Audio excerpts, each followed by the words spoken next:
모레 세월호를 육지로 옮긴다는 계획에 차질이 생겼습니다. 선체조사위원회는 육상에 옮기기 전이라도 선체에 특수장비를 투입해 수색에 나설 수 있다고 밝혔습니다. 하지만 미수습자 가족들의 신뢰는 깨졌습니다. 취재기자 연결합니다. 김병용 기자. 네, 목포 신항입니다. 네, 모레까지 세월호의 육상 이송이 힘들다는 전망이 나오면서 선체 수색이 먼저 이루어질 수도 있다는 얘기가 나오고 있습니다. 이 부분 한번 전해주시죠.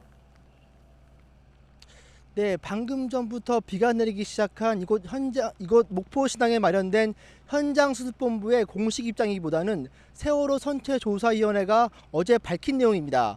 위원회는 세월호 선체 무게를 줄일 수 있는 방법이 사실상 사라지면서 이달 첫 소조기 안에 육상 이송 작업이 힘들 것으로 봤습니다.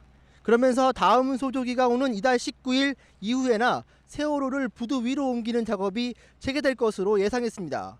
위원회는 세월호 육상 이송 작업이 장기전에 돌입하면서 반잠수선 위에 올려진 상태에서 선체 수색부터 시작할 수 있다는 입장인데요.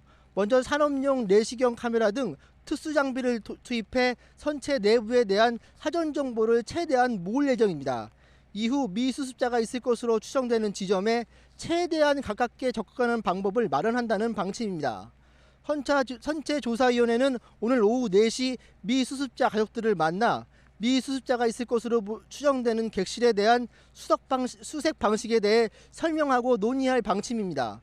또 위원회는 세월호를 부두 위로 옮긴 뒤에도 최대한 선체를 훼손하지 않는 방식으로 수색에 나설 것으로 밝혔습니다. 세월호가 무트로 올라오기만 간절히 기원했던 미수습자 가족들의 심정이 말이 아닌 것 같은데요. 네, 그렇습니다. 오는 7일 세월호 육상 이송 작업이 힘들다는 소식이 전해지면서 미수습자 가족들은 작업 현장 앞에서 곧바로 연자농성에 돌입했습니다.